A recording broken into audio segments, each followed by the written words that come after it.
আজকের গল্প রাজা আর গোপালের মাছ। একদিন গোপাল ভাঁড় নদী থেকে মাছ ধরে রাজা কৃষ্ণচন্দ্রের কাছে উপহার হিসেবে নিয়ে গেল। রাজা মাছ দেখে খুশি হলেন এবং গোপালকে পুরস্কার হিসেবে কিছু টাকা দিলেন। কিন্তু গোপাল তখন রাজাকে বললেন, মহারাজ, এই মাছটি কিন্তু অর্ধেক আমার আর অর্ধেক আপনার।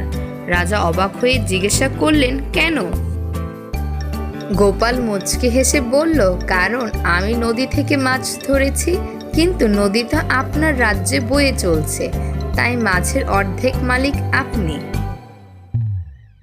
রাজা হেসে ফেললেন এবং বললেন, ঠিক আছে, তুমি খুব বুদ্ধিমান, তাই মাছের পুরো দামই তুমি পাবে।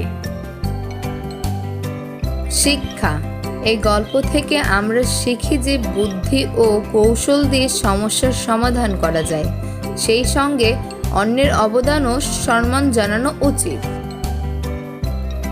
বন্ধুরা, ভিডিওটি যদি আপনাদের ভালো লেগে থাকে তাহলে লাইক, শেয়ার এবং সাবস্ক্রাইব করে আমাদের সাথেই থাকুন। ধন্যবাদ।